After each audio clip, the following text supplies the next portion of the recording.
Anybody who's been at Retail Innovation Week this week probably is relatively familiar with the format. The four of us, once Wex gets here, are going to talk for a while. We've got a sort of a rough table of contents that we'll go through that isn't being shared, but that the four of us have discussed. And then we'll kind of do introduction and scene setting for probably the first 10 minutes, and we'll get into discussion for 35 minutes, depending on how we. And we'll invite audience participation, questions, and just general other topics of discussion or corollaries in the last 30 minutes or so. Beyond that, I think the one little bit of scene setting. So Ben and I are both credited here as Mad at Marketing, which is a Monday conversation that the two of us have every week on Instagram Live. It started out as just like a way for us to catch up, but it covers, kind of the overlapping worlds of advertising, marketing, publishing, media, brands, with a very heavy dose of skateboarding, very heavy dose of snowboarding, very heavy dose of like fashion critiques and that sort of thing. So you'll get all of that, and those are fun conversations to tune in on. They're very informal, so you can find them on my Instagram handle at DeetzNuts. And they happen every Monday at 5 o'clock Eastern time. Before that, though, I met Ben 15 years ago when he was at Adidas Originals and I was at Vice, the media company, and we got to talking about how Vice could work together, which spawned a series of collaborations, which ran the gamut from advertising to product collaboration around the Adicolor product in 2006, through to artist tours and series that saw the artists surface to air, travel through Adidas stores and events put on by Vice, and then have continued into a number of other collaborations, including one that sort of spawned this discussion, which was at Copenhagen Fashion Week in 2010, where Ben and I got on stage in front of a bunch of very cool looking Danes and talked about the power of collaboration and the importance of collaboration. That collaboration we had already been 4 years deep in, and we have remained 10 years after that deep in, through Ben's continued progression elsewhere into roles with other companies, which he'll tell you about in a second. But that's the sort of the start of this. And, it's with collaboration and with, of course, the necessary components of collaboration in mind that we have this conversation, right? Total candor, transparency, real honest feedback, but also respect for one another's opinions and pedigrees. So Ben, with that, why don't you give a little bit of an intro for yourself, and then we'll throw to our guests for theirs. Awesome. Well, as you mentioned, this was really born out of us keeping not only a professional but personal level of engagement that is so valuable to me, and I think so valuable to those in the community who really relish the idea that collaboration and engagement makes us smarter. It is really part of the process. And as we went into early lockdowns, the need and the desire to have some structure and some discipline around reaching out and making sure that the intellectual stimulation and professional collaboration was still happening. So as you mentioned now, I think some 25 shows later, Mad at Marketing was born, and it has been really sort of a nice town square for us and fellow members who we've known and networks and others to join in as we explore, as we would do in sort of normal times, what's going on, what thoughts are driving our strategies, how we think that's going to affect the consumer, how we think we can better adapt in our businesses or in our leadership styles or trends we want to react to. But as you mentioned, I was the global vice president of Adidas Originals. I was living in Nuremberg, Germany. I reached out to Ben in the early days of Vice Media, when actually Adidas, Nike, and a lot of other corporate brands were not allowed to work with Vice. And we really had a premise that they understood the consumer, they understood the community. And even if we couldn't work with them in a traditional advertising relationship, there was other ways to collaborate, to gain insights, to excite the consumer and develop the brand. So as Ben mentioned, Superstar 35, Adicolor, and a whole slew of things. Ali, who joins us, came into my sphere through the work that I did at Under Armour.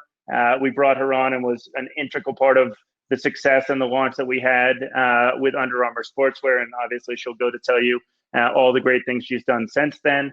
And then in my last role, I was the president of the Americas for Tommy Hilfiger Retail. And I think, just a note on that, Ben, I don't know if you were listening to the main stage today, but they just, Pierce was talking to Ron Thurston about his book, Retail Pride. And I just think, listening to him, shout out to him, it seems like it's a very interesting book. There's a lot of people that I had the privilege to work with in excess of 2,000 people who were my retail associates who were out there on the front line trying to deal with customers and manage those experiences. And I like that he used the idea of retail pride, because every day I was out there working with them, they have such a joy in trying to bring brands to life and really be the front line of the experience towards the customer. And there is a sense of pride that I think isn't often talked about. So that was an interesting insight. But we really have explored, especially in these 25 weeks, how much and how profound the amplification and shift in these platforms, experiences, and expectations have been. And I think we couldn't have better guests than Allie and Jon, and how their platforms are really fueling a lot of the shifts that we have. So with that, maybe Allie, I will pass the baton to you and say thank you for joining us. And maybe you could tell us what's going on in your world and what's going on with Birchbox. Yeah, for sure. Hi, everyone. A big thanks to Ben and Ben for the invite. It was an honor and an excitement to hang with you guys. They mentioned Mad at Marketing, and I have actually been in the audience for watching some of those lives throughout the entirety of the pandemic, to be quite honest. I remember them back in April even, and the conversations that were happening then versus the conversations that are happening now. And, just to kind of riff on what you guys were talking about, I came into the sphere and met these two, Ben and I working directly together and introducing me to Dietz and many, many more connections that both of them have, which has been really enriching.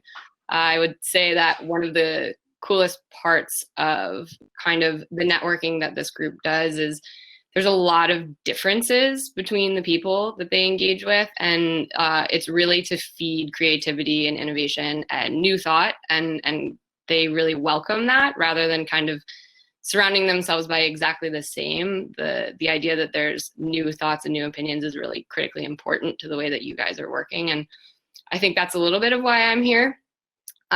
So I have had a really traditional background. I've spent a very long time in fashion retail merchandising, mostly in the apparel, footwear, accessories space for a number of companies. I had the luck to be part of the team that started Madewell and spent quite a long time at J.Crew with Mickey Drexler and the amazing team that was there, and then shifted over and was able to work with Ben at Under Armour, creating new brands, engaging in new experiences.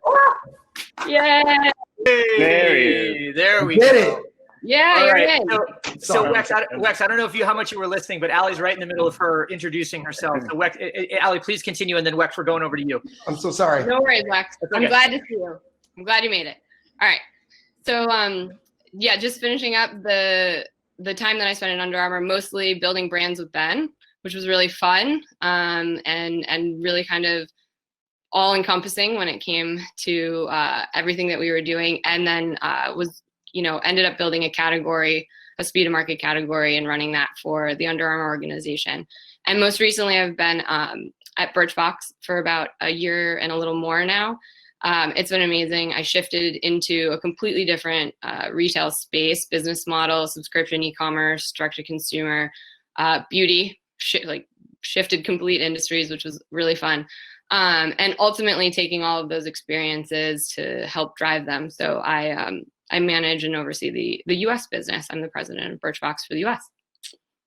That's me. Nice. Amazing. Thanks, Allie. Yeah. And welcome to our esteemed friend and guest, Jon Wexler, who, despite all the technical obstacles in his way, has joined us. So Jon, Hey. thanks, and maybe just jump right in and give a little intro to our audience that's joining us. Oh, no problem. I couldn't hear a word that was said until I joined visually, so hope I'm following properly. Yeah, my background at Shopify is brand new. Month here, really embracing the team and culture here and their mission, which is to obviously make commerce easier for everyone. And their decentralized approach to e-commerce has been really inspiring to kind of join the team and start to help them push forward into the creator space, which, over the last 5 to 10 years, we've witnessed a lot of creators gain enough prominence to the point where they can start their own brands. But, and I think I caught a bit of this with the whole COVID situation that was happening over the past year. It really accelerated that system to the point where it used to be people plus brands equal cool energy in the marketplace. But now people are brands. So there's an ability to go direct, like what I kind of jumped in as Ali was talking about the DTC piece of Birchbox. But it's really a totally different way of working, and changing from the branded side to this e-commerce positioning has just been fascinating and fun. So obviously, Adidas and yeah. Oh yeah, Wex. I was just going to say, do us a favor and rewind. We started this conversation basically with Ben Pruess and I meeting in 2005. So why don't you rewind 15 years or so and give us a little bit of background pre-Shopify, because all of that is really important. Okay. Background for this too. Yeah, so I started Adidas in 2000 in a role called sweeper, which was basically like you were just there to pick up the pieces and try to roll up your sleeves, get your fingernails dirty, pack in sample boxes, order in production. That was an actual, sorry, Jon, to interrupt you. That was an actual job title? Sweeper? Yeah, it was called sweeper at the time. It was based off the player on the football field whose job is to clean it up. Right? Of course, it makes sense, but that I feel like that's a title that people need now. But anyway, please continue. I completely agree. And in fact, the Scrum role is somewhat, making sure everyone's on task was a portion of that, playing the hub and the spokes out to the different categories. And that's how Ben and I got to know each other, was once I went from that role into the originals team when Ben was running that globally. So he and I worked very closely together. And then, you and I, Ben Dietz, got to know each other through that experience as well. I caught the front end of your intro to Ben during the Adicolor stuff. And I think that's when you and I started to connect. But yeah, so at Adidas, I worked in both the product marketing side as well as transition into more of the brand side of things, where we tapped into our roots and authenticity with Run DMC from the 80s to create this team that focused on the non-athlete part of the business. And Ben was there for the inception of it when we started to work with non-athletes on collaboration. So he was, at the linchpin of that stuff as well. And, over that decade, it blossomed into very powerful collaborations that actually became more than just a collab, but into this hybrid space where creators were actually to do businesses that were enterprise level. And then we took it even a step further with things like Easy. So, just really working with creators to power their ambition and try to take more of an open source approach. Got it. And well, Wex, I think it's also important to note, and another variable we're going to want to touch upon is that, the way of working that you were super active in, I think you could argue that Adidas pioneered in many respects, was the idea of taking a sportswear brand and shifting it into an entertainment mode, understanding the power of pop culture and sort of entertainers or public figures as athletes. That notion of individuals as vehicles or platforms for brands is going to be an important part of the discussion today. So I think crucial that you get your flowers for that, as the kids say these days. I completely agree, Ben. I completely agree. And that whole non-athlete piece for the brand, obviously for them, did a tremendous. It was a tremendous growth area, and it tapped into a part of culture that no one else was playing in at the time. So very cool to see how it's evolving. Well, I think, it just gets me excited knowing what our topic is today on this idea of D2C to D2Me, to talk about, that we collectively have all seen sort of the first rise of influencer marketing, brand, shifts in terms of the lens, reacting and sort of assessing how to let the consumer lead the journey, as opposed to saying that we are going to, and to be fair to our competitor at the time, Nike, they were very clear about starting and stopping with the rules of engagement of sport only. And as the power of the consumer has forced a reckoning of letting the consumer tell you where your brand can and cannot go, they've had to adopt, and maybe to Ben's point, accept a little bit of the playbook that we put in place with Adidas Originals. But I think now what is really amazing is we can see, and we'll talk about what is the next arc, because you were really maybe the height of heights of the influencer and enterprise model with Yeezy and what Pharrell did and other things that are out there. But then you look at some of the topics that we've mentioned with Ali, or now your new role, which is actually potentially blowing that up and creating an entirely flat universe where every person can be a brand, and it isn't the same sort of icon or elevated role. So maybe let's start with the fact that, you know, one of the things that we wanted to do with both Ali and Jon is to talk about the convergence of all of these mechanisms and these erosions of these silos, because no longer is a brand beholden just to a set of parameters around a sales channel, around a go-to-market strategy, and vice versa. No longer, to Wex's current role, a platform purely designed to be hidden in the background as a service engine. So, you know, Ali, as we talk about brands becoming platforms, and then Wex, platforms becoming brands, maybe talk, Ali, about how Birchbox looks at not only its role as a brand, but also as a platform. You know, you are a source of curation, you're a source of discovery for brands, you're also a source of community. Maybe talk to us about how you see these trend lines playing into your business model. Totally. Okay, so a couple of notes in case people are wondering a little bit about Birchbox. You've probably heard the name because they're the OG subscription brand. They're effectively what changed the retail culture from just being in store or digital direct to this idea that you could serve via a subscription model. And now I think there's a proliferation of that, but like, you know, it's a verb sometimes, you know, Birchboxed it, you know what I mean? So we've been around for 10 years, and originally it was really about just changing the scape of the beauty market space, and really access, I think, is ultimately what drove it. But soon on, Katya and her co-founders really identified that, in fact, it was actually more about this underserved consumer set, which is the beauty casual consumer. And so what happened is the brand in and of itself tried to, and continues to work to strive to be a destination for that consumer. And in that's where the brand shifts from being singular in its nature into something more of a platform, because we provide service as product, we provide experience as product, and then we also have what you would consider a traditional e-commerce shop, where we are a multi-brand distributor in competition with many others. And it's about how we continue to try and wield those against each other, for each other, in power of, and how to get the community who believes that we are their destination to engage with us. And I think now more than ever, what we're seeing is that our consumer set, which is this beauty casual consumer, is really looking for a space to help self-identify, to find the core attributes that connect with them, you know, things that all retail brands, you know, are looking at. But ultimately, how do you do that through a multidimensional experiential and engagement space? And as we look towards the future, that's a huge amount of what we're working on.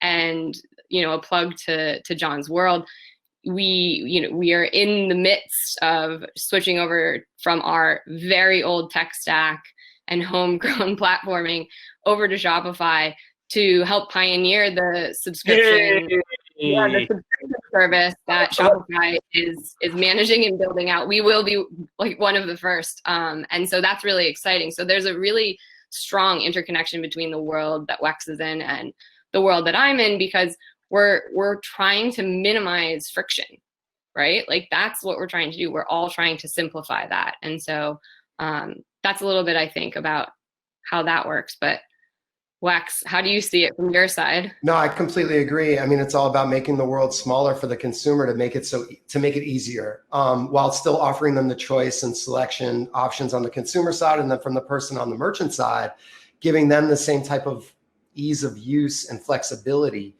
So important in this DTC world that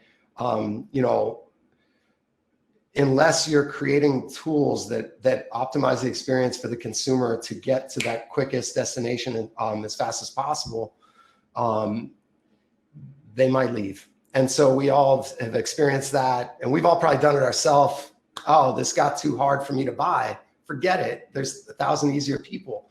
So the idea that as a platform, if you can create the most seamless and easiest experience, I know it's like basic math to even say that and cliche, but it's super true.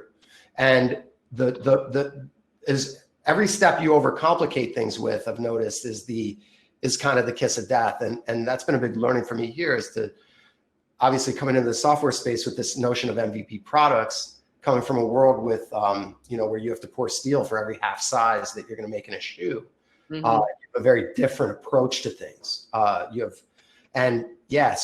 we're testing and iterating, seeing how people are using the admin, and then constantly trying to adjust to make it easier for the merchant side to tie all their businesses together, and at the same time create that amazing consumer journey with them. But yeah, I completely agree. And within the consumer landscape, as more media platforms emerge and start to splinter communication, and people are starting to consume things from different areas, the key is the ability to ease, to show up where they're shopping in all those locations to really create an ease of entry point.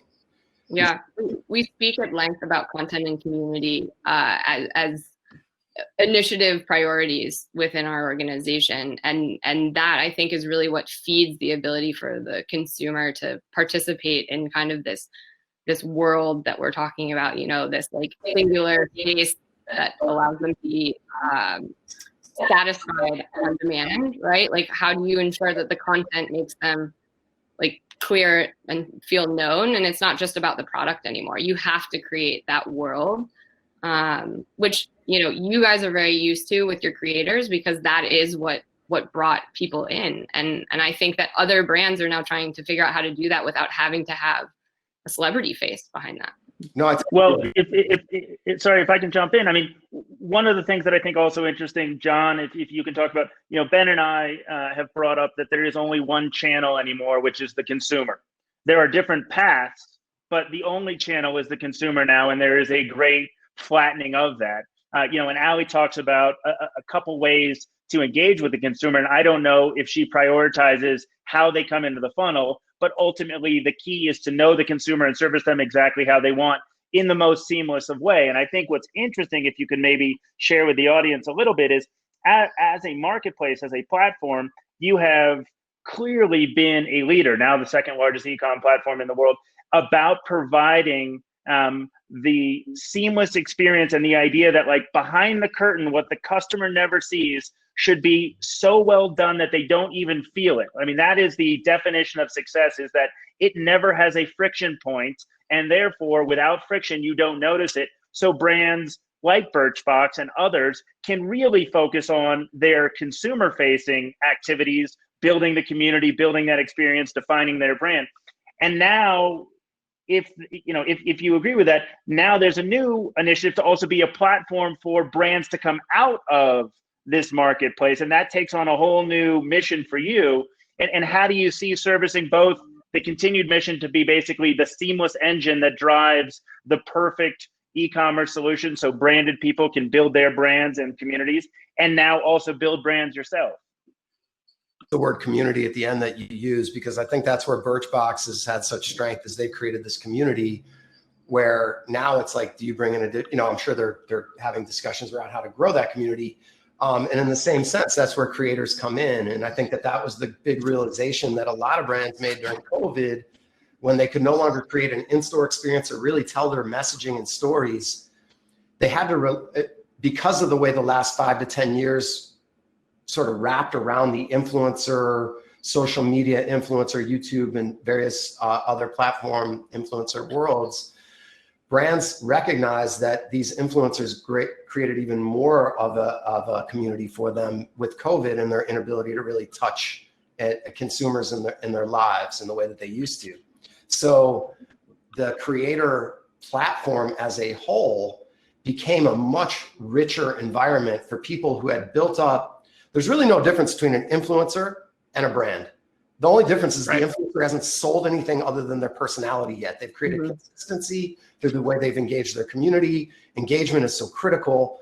And then now with COVID, they're like, oh wait, I've created this entire audience. I've been feeding them to this brand for this brand's benefit. What if I had the ability to create that myself? I've already got the interest, and now I don't have to rely on some other institution or entrenched position. I can flip that on its head, go direct, and leverage the audience and my persona in an authentic way to create something entirely new. And so I think that that's really the power of where this is headed. And so it's like when you marry up community and e-commerce, it just creates a ton of variety of different approaches. And so, me personally, the mission that I'm on is to test out a bunch of those different approaches over the next 6 to 12 months to kind of figure out, in the same way when we were in that experimental phase at Adidas back 10 years ago, what's the best version of how to structure these things to help people manifest their ideas. And then from the platform, and that's obviously Shopify is the platform where all that stuff lives. Yeah. So sorry to the audience. I think we're having a little bit of bandwidth hopping issues. Ben Dietz is going to join us again. I've lost the video feed on Jon and Allie, but I think Jon, you can still hear me? I see all three of you. Yeah, we're all back okay. now. And Allie, all right, good stuff. Everybody, is that what happened? Everybody's good. No, hey, Allie, maybe talk about that. I mean, I think, Jon, like you talked about, we saw that shift, obviously in the music space with platforms like SoundCloud and even Spotify, where the barriers of entry came down and the value or the understanding of value for a musician or an influencer became increasingly cognizant to them. And why shouldn't they be the brand in their own? Why should they go through the brand to give them the leg up? Why should they have to go through the traditional construct when there are platforms like Shopify that could get them direct to that opportunity? So I think there's an awakening amongst those influencers, and maybe again, we'll come back to, is the model of a Yeezy model seen its day? Because now there's more. But Allie, maybe in the beauty space, how do you, obviously beauty influencing has been huge. There's also been. It's everywhere. Yeah. Yeah. I feel like in the beauty industry, more so than almost any other, like almost every influencer has a brand. I mean, it is kind of just the nature of the beast. And they, in fact, I mean, Ipsy was founded, alongside a YouTube influencer, right? Like we live in this space where everybody can be an influencer, and there are many who are officially influencers, and they all can produce product or share their brand via, these retail platforms if they want. And sometimes they're doing it much more so through media. But I think that with that comes chaos and confusion. And so what's hard is, what do you watch? Who do you follow? Like, how do you connect or like find your space, right? And it again leads back to community. It again leads back to feeling of belonging. It's this nature of like not wanting to feel excluded, to be in on the joke in some ways, right? And I think that's kind of the hardest part of the beauty industry right now is, how do you find your way through, especially if you aren't interested in navigating every last influencer or watching every YouTube video or anything like that? And so it's on the beauty platforms now to help sift that and edit that. And that's what we're doing. Right. Hey, Wax, something that Allie's talking about certainly brings up a question that I have for you. I would guess with your experience with Yeezy in particular, there must be people who look at you from the outside and go, okay, this is the guy who is the whisperer. He's the guy that can tell us the one thing that we need to do to sort of unlock success in the way that, Yeezy unlocked success instantaneously over a period of a very short period, because that was all very instant, right? No hard work involved at all.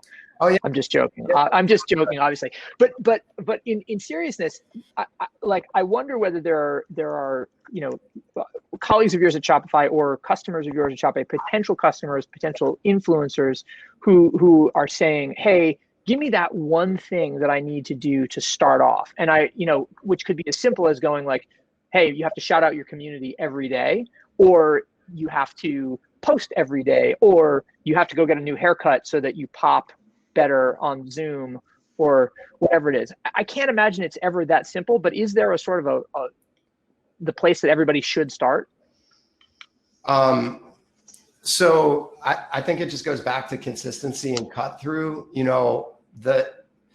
the engagement factor. I definitely wouldn't look at like let's just grow my audience piece of it as much as, optimizing for performance and engagement. So I think that the best part of being in that social media influencer space or YouTube space, and you go to these VidCon, other seminars like this one, and everyone says the same thing. Just don't be too scared to try, because no one's going to see your early work anyway. So go in, cut your teeth, establish a niche for yourself, go as narrow and deep as possible to gain an audience around a topic that you're authentically able to speak to and present. I constantly tell people to use their own persona as much as possible when I get this question, because, I myself try to stay away from being in front of the camera and just try to take pictures of things when I'm sharing them on social, because that's what I prefer.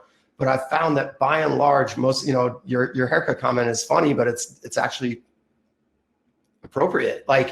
You have to look the part, you have to play the part, and you have to really embody that role. I know a lot of social media influencers, that's a persona, but they play it whenever they turn on that camera, and then they've driven that persona, and then they have their real life when they get off camera. This is not a thinly veiled indication that I should be getting a haircut, is it? I just want to make sure. I thought that's what Ben was saying to me. No. Yeah, Wex, you look beautiful. Pruess, you should always get a haircut. This is 100% all. Anyway. Well, just for the audience. Yeah, just for the audience. Don't be afraid. Yeah, I want to make sure that they understand how fun we are. We're going to interject throughout this session. So. No, I love it. I thought Ben was saying that as a goof to me because I noticed he got a haircut and I haven't had a cut since COVID.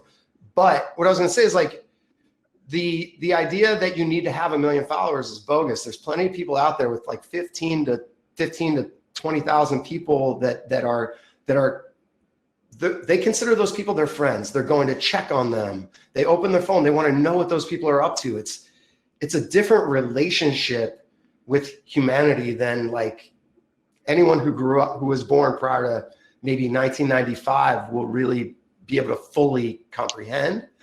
But the strength of those relationships and what people are driving through social media now, especially in the era of COVID, those are people's only touch points to the rest of the world. So just get out there and start pushing your personality, and hopefully it resonates with people and creates enough consistency and cut through where you've risen to a level where brands and other people start to ask you to participate in what they're doing. And then once that indication light comes on, you're about one step away from, if you want to put in the work, because starting a brand is hard fucking work. You have to really be willing to get your fingernails dirty. But once you got to that point, that's the indication that there's a runway there. And it's your choice at that point. Well, wait, hold on, Ben. Can I stop you for a second? Yeah, of course. In acknowledgement, Wex, for what you just said, I wanted to take a second and shout out the community who's here with us, right? I wrote some names down, people that I saw in the audience. Shout out to Hillary, to Yolanda, to Jen, to JM, Jess, Mike Koch, Piers, to Justin, to Sasha, to Ross, to Will, and to Amy Lou. Thank you guys all for being here. Many of them are audience members at Meta Marketing. Some of them are former colleagues, but I do want to say that like your participation in the discussion is important. So if you've got stuff, whether that is like Kyle's comment about Wex's haircut, or whether it's just simply to say what's up to one another, like Jeff and Jess are saying in the comments, like get into the comments and put stuff up for us, because we'll want to get to those and answer them later. Anyway, sorry, Pruess, go ahead with your what you want to do. Awesome, Ben, and I couldn't agree more. And the names coming through are just wonderful to see, some we haven't seen for a while. But maybe as a tee up to Allie, one of the points, and people will start to get a sense that we use one topic as a jumping off point for another one. But there was the unveiling of Virgil's guide to how to build a brand that we shared with each other. Free game, and check it out. It's worth the exposure to it. Some will like it, some won't. But I do think, Allie, it's interesting. I couldn't agree more with everything that Wex said. But I also think that what is important, and I wonder how it plays out in your space, is to make sure that it's not just formulaic, right? How many brands just get the follower, then make a graphic T-shirt, then kind of look and feel the same? And yes, we are seeing some measure of success for those small things, but to really break through as a brand, it's not going to come from the formulaic turnkey Virgil's 101. It's probably a good information source, but tell me how. I mean, again, you say there's 1,000 beauty brands. Who rises to the top? Who's really becoming the brand? Well, I mean, okay, first of all, I feel like what Virgil put out is an amazing resource for those who aren't getting the experiences that all of us have had, right? Like, how do you know how to make any of those types of decisions? And I think it was just a really interesting way to compile that. I mean, I think, aesthetically, it has a really fun look. For me, I'm, thinking back to like the video gaming of like the 80s and 90s and things like that. There's something quite like digitally non-savvy about it, in the same way that it is so accessible. But that I think is like a really different tool that he's put out, and for kind of how to cut through. I mean, it was on its pathway, but COVID accelerated everything. People don't really care about your brand anymore unless they connect to it in some way. And they're really a lot more willing to just be selfish and also go against the grain and say, yeah, I don't like that shit. Like, you guys all may like it, or this is popular and it's trending or whatever it is, but that's not for me. And I think the counterculture of exposing your flaws is actually like the most critical thing that came out of COVID. I mean, I've seen Dietz's son a couple times. I've got 3 kids that I've literally locked out of my room. We're seeing each other in settings that we never would have before. This would have happened on a very main stage type feel. You guys were bringing back when you were in Denmark. And I think that is really what's driving the connection to the brands that are being successful now. And so there's more to go around. The pie is changing, right? Like, it's getting bigger, and some people are getting bigger pieces of it. Others are just tightening their ability to speak to their consumer. So the brands that are winning are the ones that are going to be, attaching themselves to their community in a way that their community wants. And, this is a bit of a segue off of what you said, but I'm like really curious to know all of your guys' thoughts on Discord and that as a platform. I mean, so Ben loves it. I do. I have literally no idea about it, but we talk about it all the time because as a product development, experiential team, we're looking, I mentioned we're going to go over to Shopify.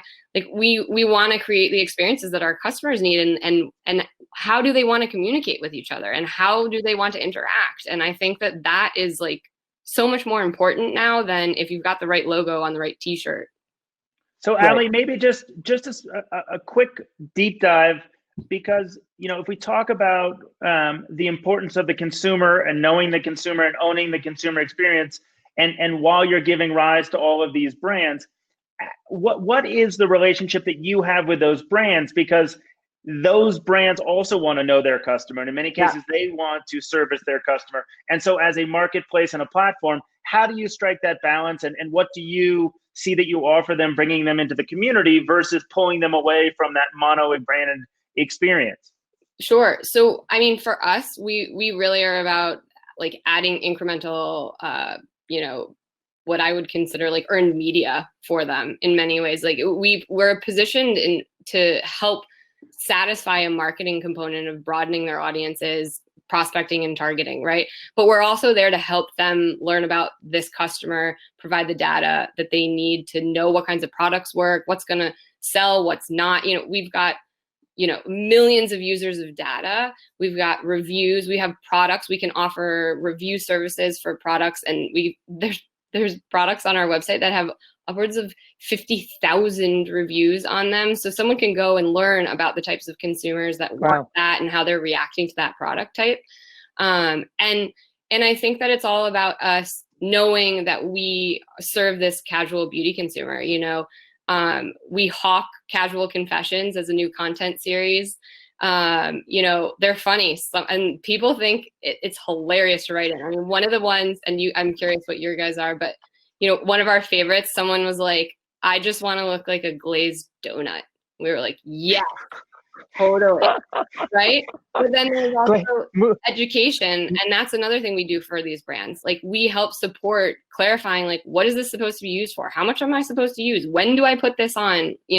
Another Casual Confession being, I have no idea what my serums do, but I just like the way they feel when I put them on my face. Like, that's real life. And that's kind of where we are. And so I think what we do is demystify it and say, we got you, we'll help you figure this out. But like, we kind of feel the same way. We just like it when they're on. That's awesome. So Allie, couple of things. And Wex, certainly if there are examples from your world as well. I mean, coming from media, as I most recently do, the minute you say Casual Confessions as a series, I'm going, okay, so how are you packaging that into 30-minute formats and going to Netflix, or how are you turning that into a 3 times a day Snapchat series, or how, yada, yada, yada. On the other hand, you asked about Discord, and one of the reasons I love Discord is that it has evolved very organically into this gigantic thing. It's essentially like a couple of guys who'd had a successful exit from a previous company, just like, hey, we want to talk to each other about games more effectively, and bit by bit they've evolved this incredible ecosystem. So that suggests a different path to success than my first assertion, which is like, you program the shit out of any property that you have, right? And you really optimize it to death. Where do you guys find yourself presently on that continuum, right? Between standing up an idea and then sweating the assets versus like, let's just let this thing evolve and see what happens with it. Well, I think it's a little bit based on the channels that we're in right now versus the experiences we're trying to develop for the future. So like, we can let that sweat a bit in social, we can play games around, the kind of engagement touch points that we have are like via email channels and other CRM. But ultimately, like the community space like of Discord is something that we aspire to, right? Like, it's not going to be the same. It won't be in any way like what Discord is, but like how they provide the clarity of just benefit to the target consumer that they want is just really interesting, and how other spaces are now seeing this as a destination for themselves. But for something like Casual Confessions, I mean, we ran it up the flagpole exactly the same that you're thinking about. I mean, do I have a Netflix series? No, I would love that. That would be really fun. But, we've got great ideas on how to bring the Casual Confessions to life. We've, gone to market with a bunch of influencers that we believe speak to this consumer, who are effectively giving their own versions of that. They're with us for a series of months. It's not just a single like turn and burn type of deal with these people, and it's really about them kind of coming along the journey with us. We are a recurring revenue stream. We send you something every single month. It's part of the experience. Right. It's part of the product, and therefore the way in which we show content needs to also show anyone who's engaging in a partnership with us, like ideally going along that same journey so that it feels relatable, and how that kind of connects. And so we've had people from Katie Serino, you know, and then we're really into the comedians like Becky Robinson and Ziwa, and like we've got some really cool people coming up who are just making it theirs, and that's actually kind of the key part of it, is like, how do we turn these confessions into community? Hey, Wex, maybe going the other way, since every time there's a chance to have a sneaker or streetwear Netflix show, you're the first port of call, and obviously your voice is well respected, and rightfully so. But you know, I think about what Allie's doing, and I think then we talked about what Virgil has put out there and the merits of that. But here in your new role is this opportunity really to be that source of expertise and that mentor for brand development, because not only can you give the wise words that you shared with the audience for how those influencers could build their brands, you understand sort of what's behind the curtain, you understand the platform that can accelerate that. And is there, you know, a thought around creating Shopify studios? Is there a chance to, you know, bring your mentorship into, you know, a more structured way so that the best brands can break through? Because not only are you there looking for the signals of the next brand, but hopefully also you're maybe going to afford a chance for people to develop the skills to become as good as they can be. Is that something that, you know, when you look out in the horizon line, obviously there's a lot of Wex media properties in development, but tell me how you see you developing. I have to walk a fine line on this one, because you're kind of diving into some stuff that's, you know. Yeah, please. Yeah, and go where the conversation is. Don't go away. What I was going to say was, I mean, absolutely. That's a tough one for me to get into, just because it would kind of disclose some of the future plans, but. Yeah, and listen, we haven't discussed any of those personally. So I'm only going where the puck is going, and I'm knowing what an amazing resource. And you know, and obviously, if I was sitting in your team's chair, I know why I would bring in a Wexler. So just no, you're absolutely right. The beauty of what Shopify is that it already has this infrastructural piece. So now we have the opportunity to have creators, brands, distribution, fulfillment all in one place. It's seamless. And all the walls are gone, you know, so it's like you can really create fast impact, you know, with tremendous speed. But absolutely, everyone comes into the funnel with different level of business acumen, different level of ambition, different category that they're building in, different product types, different communities that they're targeting. And so all those things get a somewhat bespoke, we digest the info and then we come back with somewhat of a roadmap to help those people achieve their dreams. But absolutely, the education and mentorship piece, just on the, so that people have the assurance and comfort to know that that stuff is happening in the background, and that they can focus on not having to play the role of design, development, CEO, CFO, CMO, product marketing, product management, sales, and operations. Those are the things that they come into Shopify and they know that that's there because we built this multi-billion-dollar software platform that powers enterprise level brands like the largest of the large. And if for $29.99 for that opening package, you can leverage that same technology. And then obviously there's various like services and, you know, based on the complexity of biz.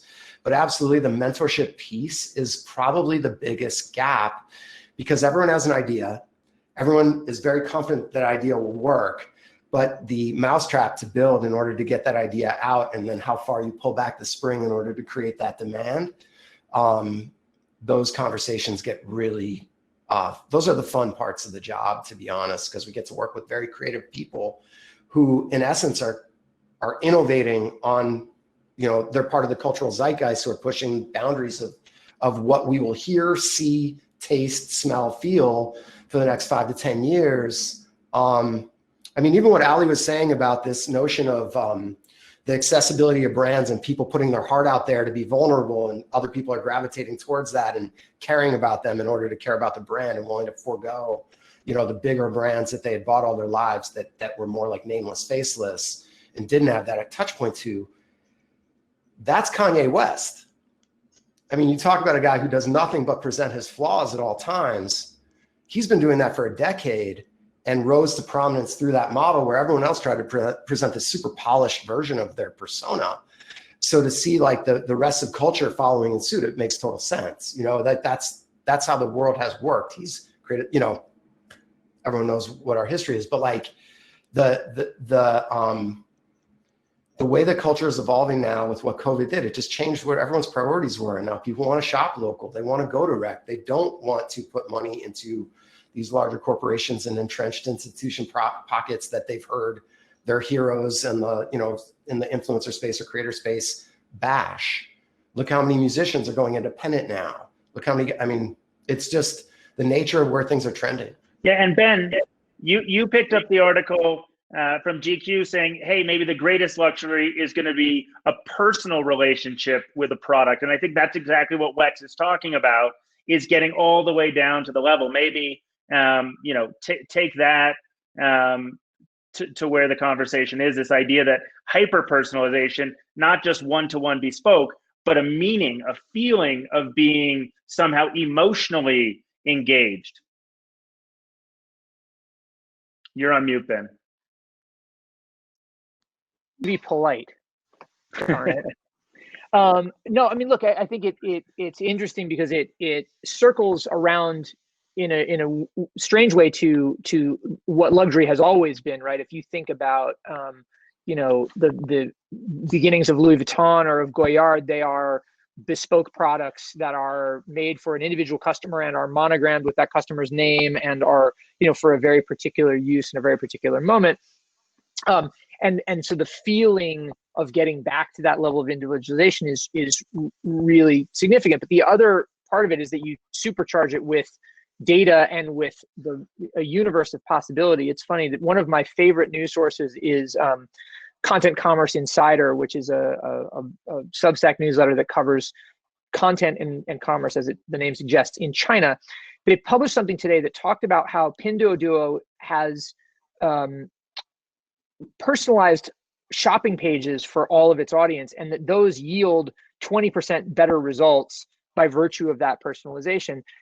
It's because essentially you show up to a bunch of stuff that doesn't just match your demography, it matches your behavior. And if the algorithms are smart, it also matches the sort of unspoken use cases and moments that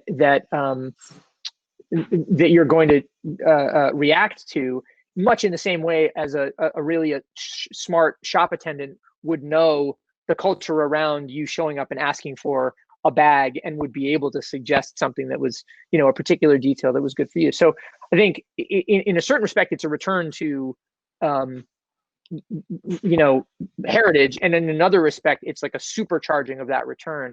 And that's what makes it so interesting.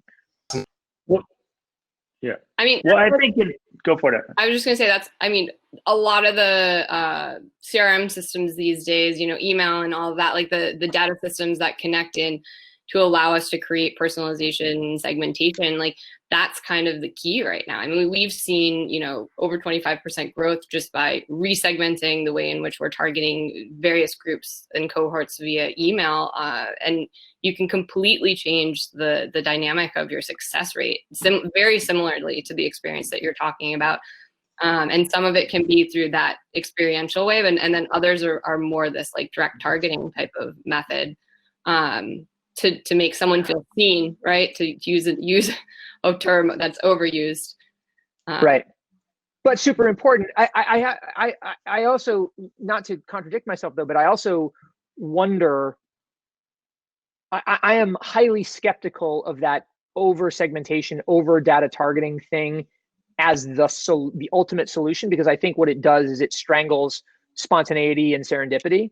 And I wonder how much you think about that as well. Like, okay, let's achieve 80% of the desired effect through this kind of targeting, but let's make sure that we keep 20% of this just wild and random, knowing that, you know, when somebody discovers something, the power of discovery is the emotional power of discovery is so significant that will probably lead them not only to consume, but to share and to advocate for, become a loudspeaker for, because it's a thing that they own, not a thing that like was, you know, built for them like a widget before they found it. Well, I think we all know that the best products are the ones that no one knew they needed, right? Like we sell them on those.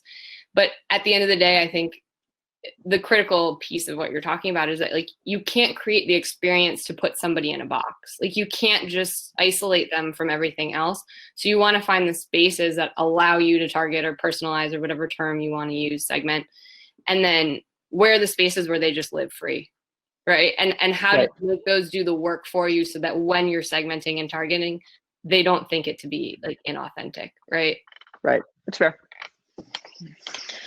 Hey, so a question, because I think we talked about it, and I think one of the outputs of taking down of these silos, allowing more true expression, more authentic expression, both from the customer and the brand, I'm optimistic and sort of motivated by the opportunity to Forge to address some of, you know, the critical topics of the day around I&D, and really making sure that you know, Black-owned businesses and you know, the opening of the aperture to all expressions are given a better opportunity. And I can't think of better partners, you know, obviously there's a bunch of them, who can really seize that, because as those barriers come down, Shopify or Birchbox can really make conscious efforts to invite in a better representation of the community, a better representation of the opportunity. How is that playing out? And where do you guys see that in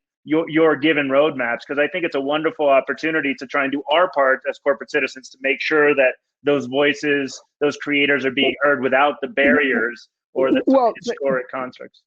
Just to build on that, Ben, not simply a market or not simply a wonderful opportunity, as if it's like some sort of you know, philanthropic effort. This is a market opportunity, right? These are markets that have been underserved, and it's a growth and a market conquest opportunity.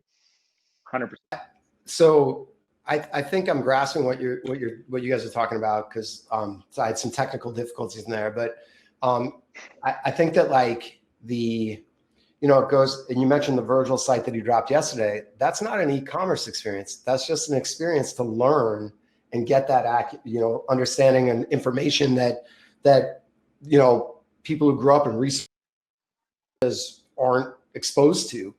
And in some ways, that's the greatest offering you can make, you know, and why, you know, free game is such a perfect name for that. And you know, that like idea of info sharing and enablement, when you build your entire business against that, you don't have to worry about the give back, and which I think is what Ben Dietz was kind of getting at, this idea that we're doing it as like a marketing play. It's like, no, this is actually a core business philosophy. And, you know, directly speaking to the Shopify positioning within that, we launched a very large scale partnership with called Operation Hope, where we're trying to empower, I think 1 million Black businesses over the next 10 years, Black-owned businesses over the next 10 years through various entrepreneurial education and mentorship, financial tools, all types of deliverables that we can offer up to the community to help get from this, I want to open a store and I have an idea, to the point where that's living and breathing in the world. But the whole idea of that is it's not a marketing play. It's something that we're deeply invested in, because we believe that if we can help the entrepreneurial community, that uplifts the entire world.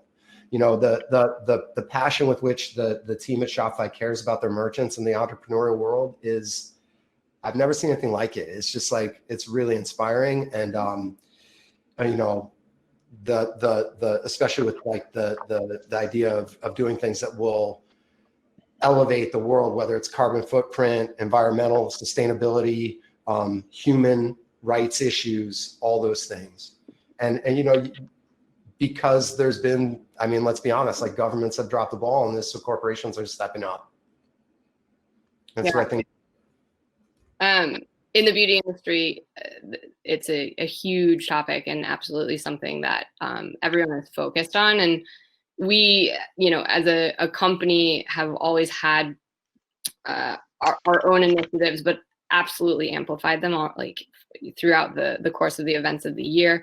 and the kinds of things that we can do and that we believe in. You know, we talk a lot about kind of focusing these types of initiatives in two ways. And, you know, Wex is bringing in a little bit of sustainability and environmental consciousness as well, I can hear. And they're two very important things for us between diversity and sustainability. But ultimately, it's the impact we can have in the market space outwardly, like truly valuable impact. And then like the things that we can do to change our internal processes and procedures. And the combination of those is really what you see from like the output of the work that we're doing right now. So it's anywhere from engaging in and sourcing in more diverse Black-owned brands, products that serve, you know, a broader range of peoples, and also then just the considerations we're putting on the type of investment that we're willing to put behind that, right? Like this happens across the board with indie and niche and small brands. There's a trade-off between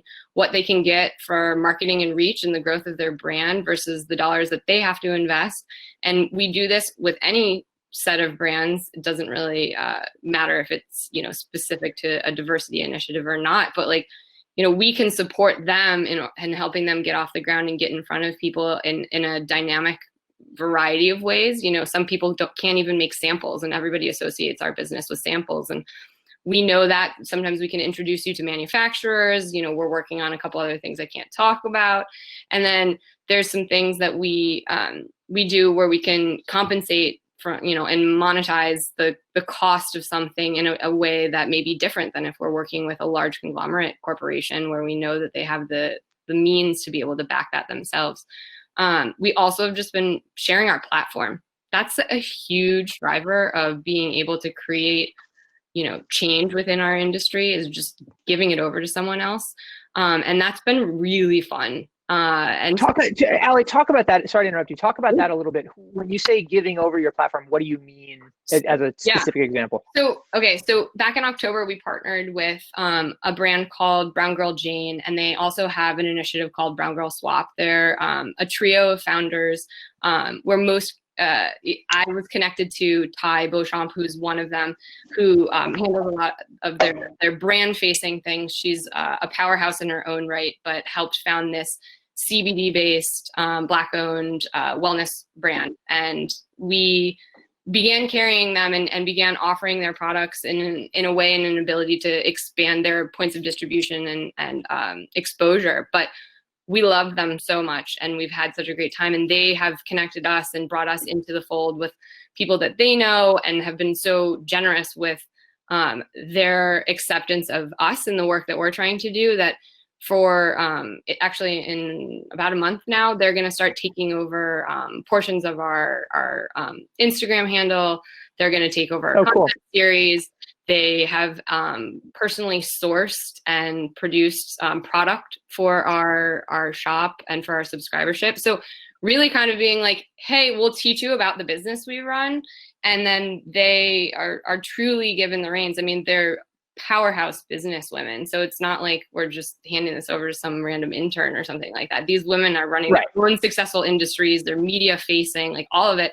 And really it's just saying like, hey, here's another way to get your voice heard and others heard, right? Like you can advocate for somebody else, and we're not doing them any favors. It's just giving them, you know, our friendship and our loyalty, and then supporting them through that too. So that's been really cool. And just to see their take on how to connect with our target consumer base has been really, really interesting. And I'm going to shamelessly ask Wex in a very public space to like, get Shopify to let us into the beta test for CBD product.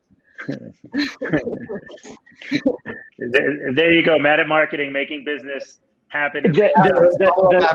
You've said so many. I mean, I wasn't going to hit you up right here, but since you opened the door, there's so many things you just tapped into that overlap. And I just feel like I have been lobbying various Shopify executives let us be their beta test on CBD topicals within the beauty industry on their platform. Like, come on. You heard it here first. Yeah. Guys, and all right. So with that in mind, we've got 20 minutes left in the session. Let's turn to our audience and some of the questions that have been asked here. There was one that was asked really early on, and I don't know if the young woman who asked if Kate is still in the audience or not. But Kate Mahar asked, or Kate Mayer, depending on how you say that, if a true community is largely organic and authentic in its essence, how does that marry with commerce and an intent to sell? How can brands do this without being trite or superficial?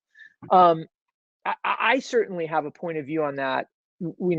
I spent 16 years at Vice, where one of our ethoses was you talk to your audience in the voice they speak to each other in, which requires that you are vernacular, which requires that you are candid, which requires that you are sort of, forthright and transparent. I certainly believe that that's the case for any brand in terms of how it interacts with audiences and community. But I wonder if you guys have any rules or axioms like that in terms of dealing with communities to maintain authenticity or connection.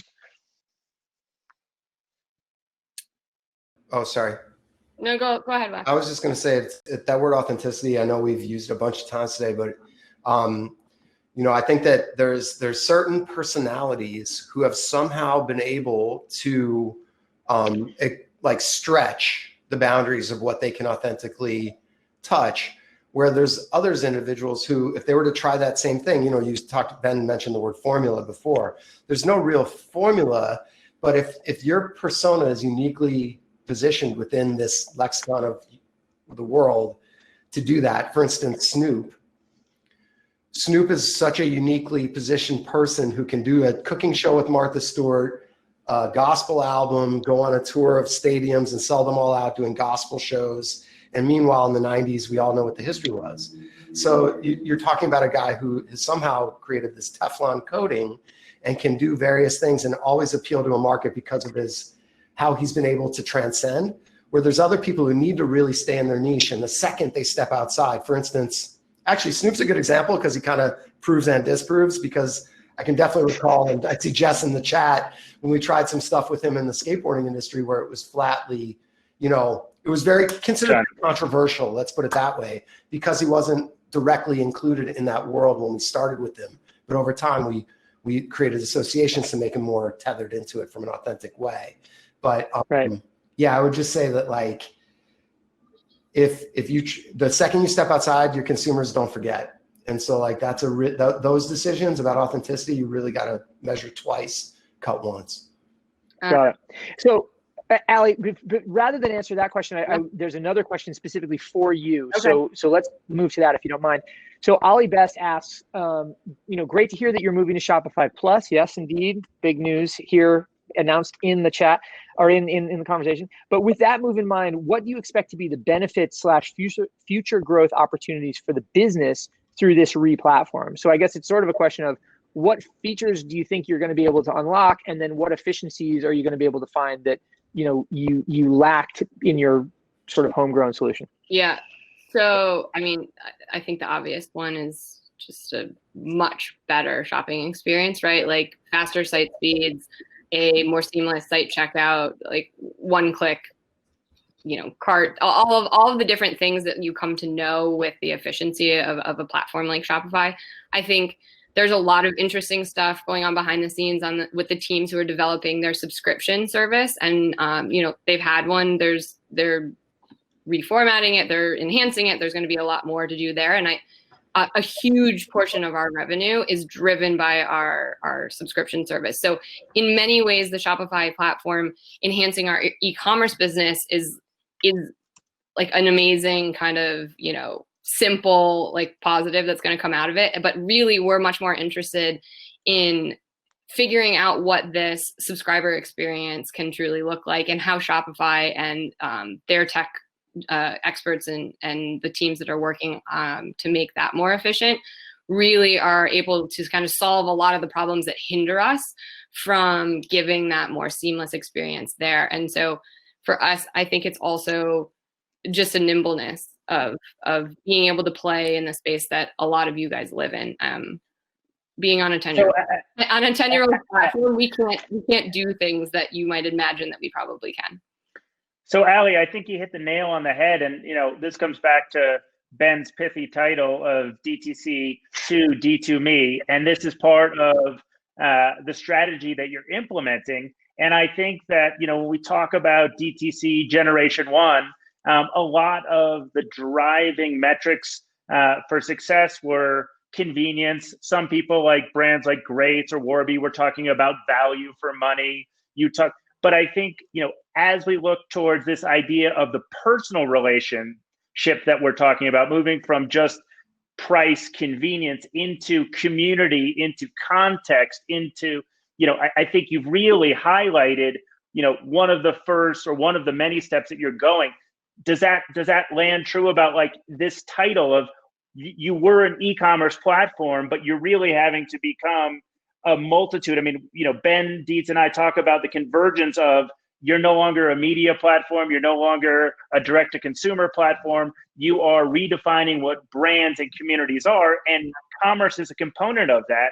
But so is discovery, so is community, so is self-expression. How does that land? And obviously, Wex, you're behind the scenes fueling that shift and this title.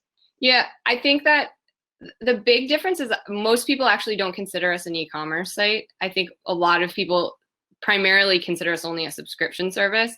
I actually would say 9 out of 10 people don't even know that we have an e-commerce shop.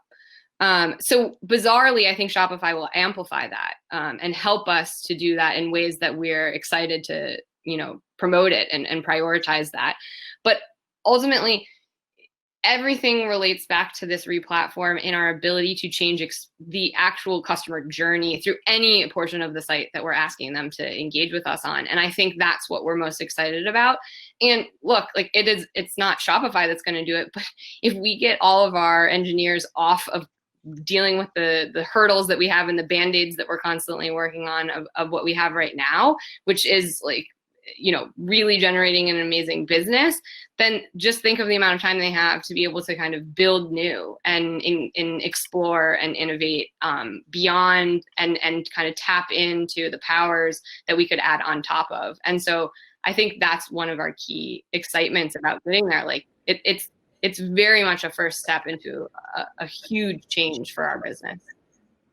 And I think that's really, that's so beautiful to hear, because on the, what I hear when I'm an internal is the team at Shopify is keenly interested in the feedback of people like Ali and how they are looking at using the system so that they can, use the phrase skate to where the puck is earlier. And I think that's really accurate. The team in Shopify, I actually have like more of an external focus in terms of bringing in creators and helping marry them up to what we're trying to pull off with them.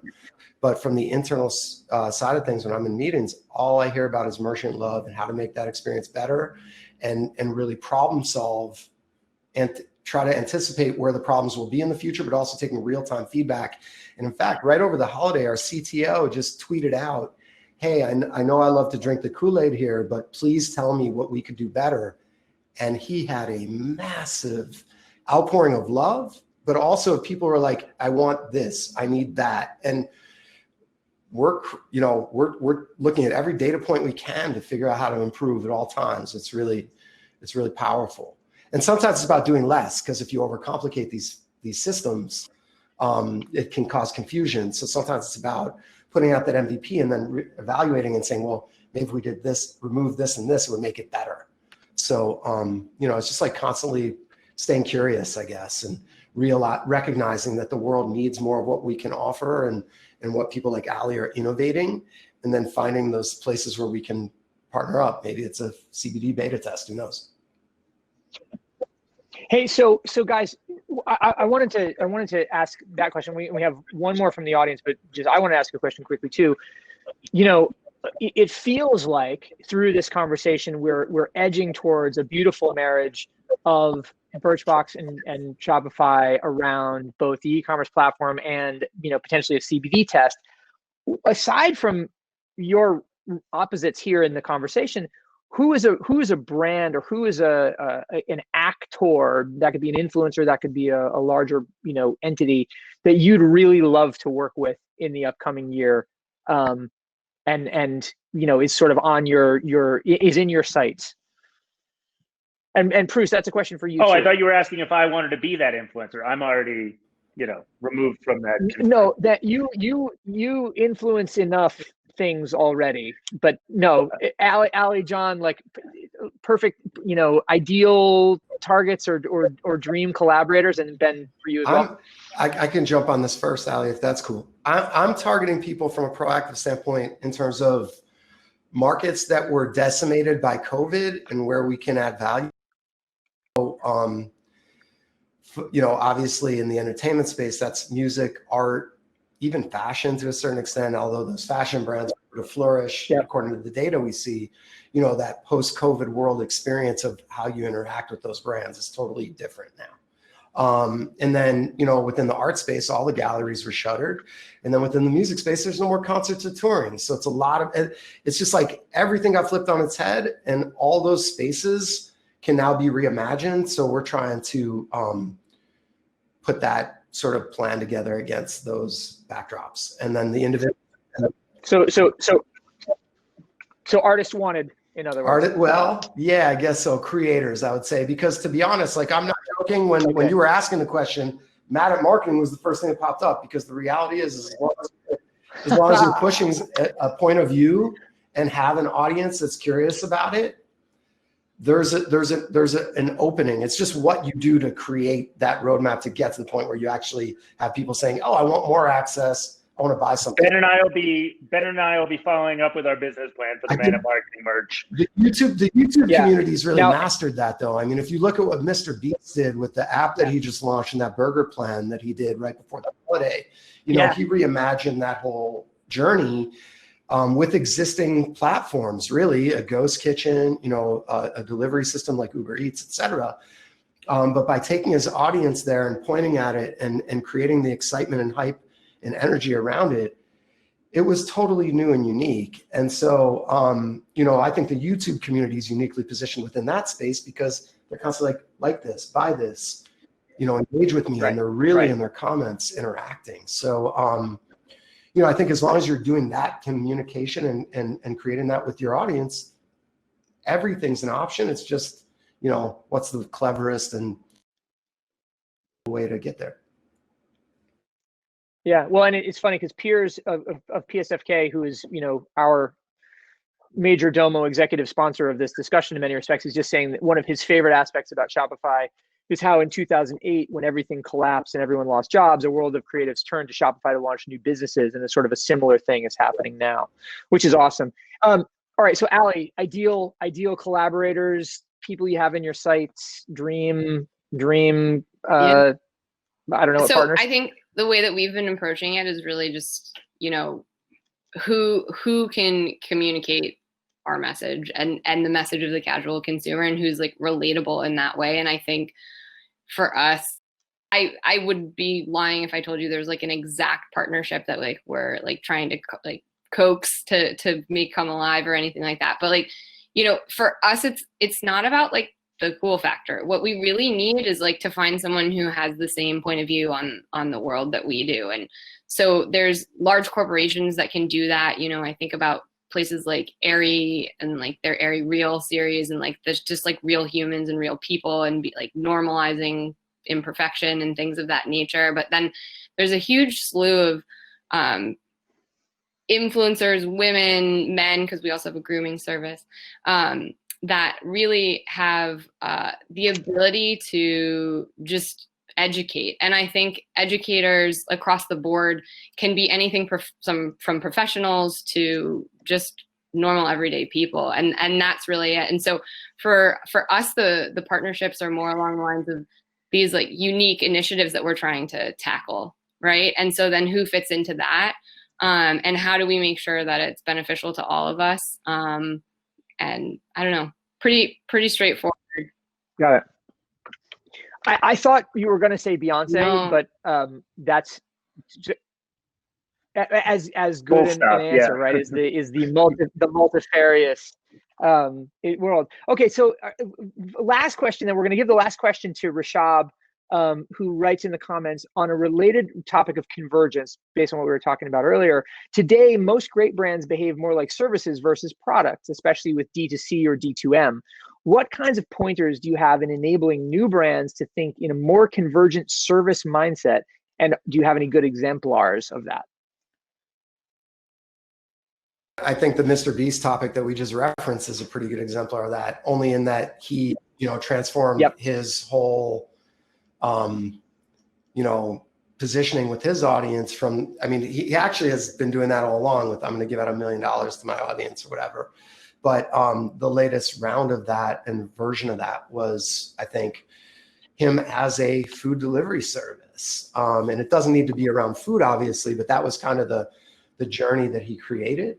So that's like the most current one in my head, but there's so many. And Ben, I'm going to jump in. And this is for brands that are now a little bit further along their evolution where they have a brand.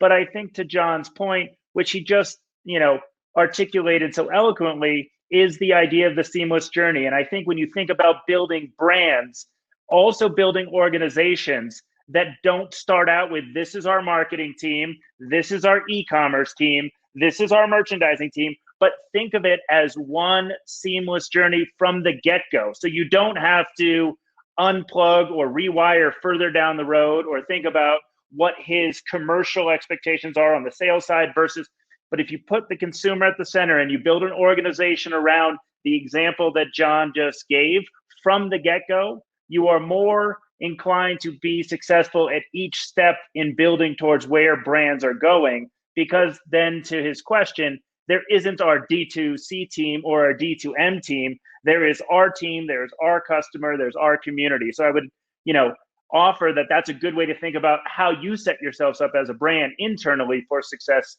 in today's market. Right. So a couple things, guys. Wex, I don't know if you're looking at the comments, but Mark, Siago, and Taib have comments for you that you should check out separately. Guys, thank you for that. We're 4 minutes away from close of the session.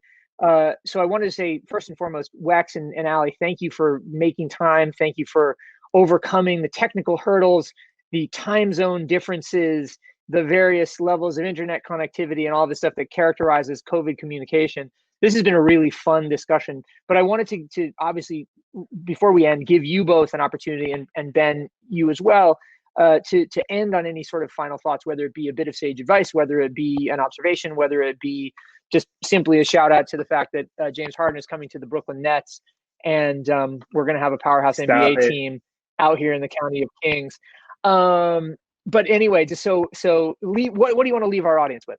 I actually could just piggyback onto what Ben was talking about, because I think just on the question of the convergence of services, one of the real life applications that we did internally was, spent some time in a room together as an executive team and brought to the table from our various points of view the types of brands that were doing media well, platform well, multi-distribution retail well, however you want to call it, or whatever the sector of the world that you need to kind of bring what your convergence actually platform might look like.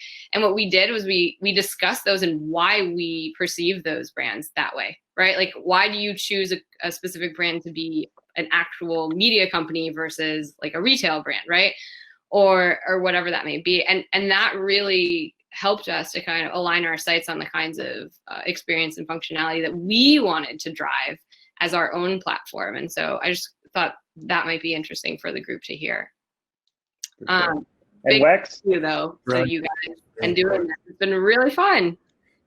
By the way, what Allie just said is probably the smartest thing in the whole discussion, because it really does matter how you look at yourself in order to inform every decision from there. And it reminded me of when I was at Adidas, there used to be like social media as a vertical, PR, marketing, comms, social media, this, that, the other. And then when they realized that social media was everything, it changed how they did everything else within it. Sorry, it really, that really resonated with me. Well, at the risk that we're out of time, hey, I also want to say a sincere thanks to Wex and Allie. It's such a good time to get to spend this conversation with you. Ben, I couldn't do it without you. For the audience, thank you so much. Tune in to Mad at Marketing Mondays. There is more like this every week. And we're just, we hope you found it insightful, engaging, and I'm super happy to spend the time with my friends and colleagues. Likewise. Yeah, and just to quickly end off, Retail Innovation Week continues. I think there is networking and further opportunity to connect with your other attendees outside of these session rooms. So please, if you have time, don't shut down your browser, but rather go explore, see who else you can run into. There's a bunch of really fantastic people in the audience because we know some of them and we can tell you that. And beyond that, if I could, just a real quick plug, Mad at Marketing Mondays is at Dietz Nuts, DIETZ, 5 p.m. on Mondays. It's Ben and me talking. And then I also put the slight plug for my newsletter, which is on Substack in the comments too. So would love you guys to subscribe, and you'll see Wex and Allie and Ben show up there because, you know, this conversation will And thank you to the Retail Innovation team as well. Yeah. We appreciate being. Yes. Thank you, Zach. Thank you, Lily. Thank Thank you. Cheers. Amazing. Thank you all. Thank you, audience members. All right. Later. Thanks.